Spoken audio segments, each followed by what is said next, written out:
একসময় ঢাকা থেকে কলকাতা কিংবা নিউ জলপাইগুড়ির পথে ছুটে চলত মৈত্রী, বন্ধন এবং মিতালি এক্সপ্রেস। হাজারো যাত্রীর কাছে এই ট্রেনগুলো ছিল দুই দেশের মধ্যে সবচেয়ে সহজ, আরামদায়ক এবং সাশ্রয়ী যোগাযোগের মাধ্যম।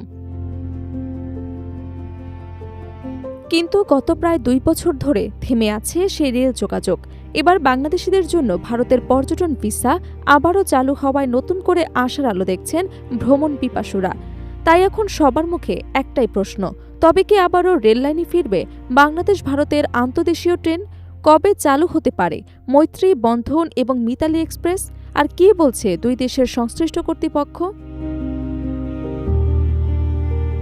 বাংলাদেশ ও ভারতের জন্য যাত্রীবাহী রেল যোগাযোগ একসময় দুই দেশের মানুষের জন্য ছিল সবচেয়ে জনপ্রিয় ভ্রমণ মাধ্যমগুলোর একটি। আকাশপথের তুলনায় কম খরচে এবং সড়কপথের তুলনায় বেশি স্বাচ্ছন্দ্যে ভ্রমণের সুযোগ করে দিয়েছিল মৈত্রী, বন্ধন এবং মিতালি এক্সপ্রেস।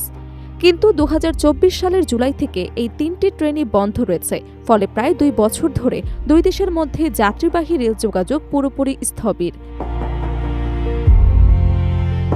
সম্প্রতি ভারত বাংলাদেশিদের জন্য আবারও পর্যটন ভিসা চালু করায় নতুন করে আলোচনায় এসেছে আন্তদেশীয় ট্রেন চালুর বিষয়টি। বাংলাদেশ রেলওয়ে তথ্যের অনুযায়ী ট্রেন চালুর বিষয়ে ভারতীয় রেলওয়েকে আগে চিঠি পাঠানো হলে এখন পর্যন্ত কোনো আনুষ্ঠানিক জবাব পাওয়া যায়নি। রেলপথ মন্ত্রণালয় থেকে নতুন নির্দেশনা এলে বিষয়টি নিয়ে আবারও ভারতীয় কর্তৃপক্ষের সঙ্গে যোগাযোগ করা হবে।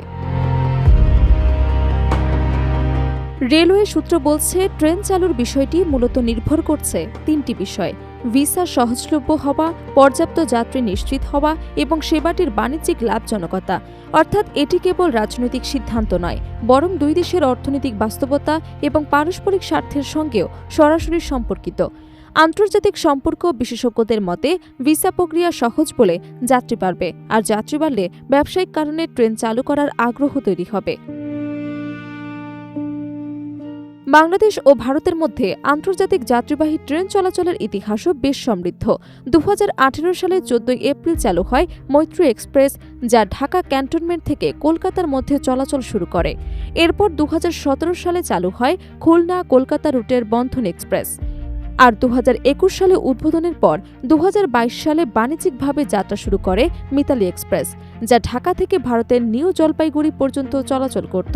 এই 3টি ট্রেন পর্যটন, চিকিৎসা, শিক্ষা এবং ব্যবসায়িক যাতায়াতে নতুন সম্ভাবনার দ্বার খুলে দিয়েছিল। তবে 2024 সালের কোটা সংস্কার আন্দোলনকে কেন্দ্র করে দেশের সহিংস পরিস্থিতি তৈরি হলে ধাপে ধাপে বন্ধ হয়ে যায় আন্তদেশীয় ট্রেন চলাচল। 16 জুলাই মৈত্রী এক্সপ্রেস, 17 জুলাই বন্ধন এক্সপ্রেস, 18 জুলাই মিতালি এক্সপ্রেসের চলাচল স্থগিত করা হয়। পরিস্থিতি স্বাভাবিক হবার পরও ট্রেনগুলো আর চালু হয়নি। এ সময় বাংলাদেশে থাকা ভারতীয় রেলওয়ের কোচ এবং ওয়াগানও ভারতে ফিরিয়ে নেওয়া হয়। রেলওয়ের একাধিক সূত্র জানিয়েছে, দুই দেশের মধ্যে ট্রেন চালু নিয়ে আবারও আলোচনা হতে পারে। এমনকি ভবিষ্যতে মৈত্রী এক্সপ্রেসকে আগের রুটের পরিবর্তে পদ্মা সেতু হয়ে পরিচালনার সম্ভাবনাও বিবেচনা করা হচ্ছে। তবে এই বিষয়ে এখনো চূড়ান্ত কোনো সিদ্ধান্ত নেওয়া হয়নি। রেলপথ মন্ত্রণালয়ের পাশাপাশি স্বরাষ্ট্র এবং পররাষ্ট্র মন্ত্রণালয় এই প্রক্রিয়ার সঙ্গে সম্পৃক্ত রয়েছে। এদিকে ট্রেন পুনরায় চালু হলেও যাত্রীদের জন্য একটি বড় পরিবর্তন হতে পারে ভাড়ায়। গত 2 বছরে ডলারের দাম উল্লেখযোগ্যভাবে বেড়েছে। একই সঙ্গে বেড়েছে জ্বালানির মূল্য এবং পরিচালন ব্যয়। ফলে নতুন করে ট্রেন চালু হলে ভাড়া পুনর্নির্ধারণের সম্ভাবনা রয়েছে বলে জানিয়েছে সংশ্লিষ্ট সূত্র। আগের ভাড়াও একাধিকবার বাড়ানো হয়েছিল, তাই এবারও নতুন সমন্বয় হতে পারে।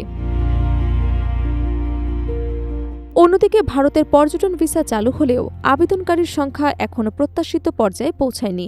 অনেক আবেদনকারী স্লট ভিত্তিক আবেদন সংস্থাকে সময় সাপেক্ষ এবং জটিল বলে অভিযোগ করেছেন। তবে সংশ্লিষ্টরা মনে করছেন, ভিসা প্রক্রিয়া আরও সহজ হলে যাত্রীর সংখ্যা দ্রুত বাড়বে। ঢাকা বিশ্ববিদ্যালয়ের সাবেক অধ্যাপক এবং আন্তর্জাতিক সম্পর্ক বিশেষজ্ঞ ড. ইমতিয়াজ আহমেদের মতে, আন্তদেশীয় ট্রেন চালুর বিষয়টি রাজনৈতিক নয়, বরং সম্পূর্ণ ব্যবসায়িক বাস্তবতার উপর নির্ভরশীল। পর্যাপ্ত যাত্রী থাকলে ট্রেন বন্ধ রেখে কোনো দেশেই আর্থিক ক্ষতি বহন করতে চাইবে না। তাই ভিসা নীতিতে আরও স্থিতিশীলতা এলে এবং যাত্রী সংখ্যা বাড়লে বাংলাদেশ এবং ভারত উভয় দেশই আন্তদেশীয় ট্রেন পুনরায় চালুর বিষয়ে ইতিবাচক সিদ্ধান্ত নিতে পারবে।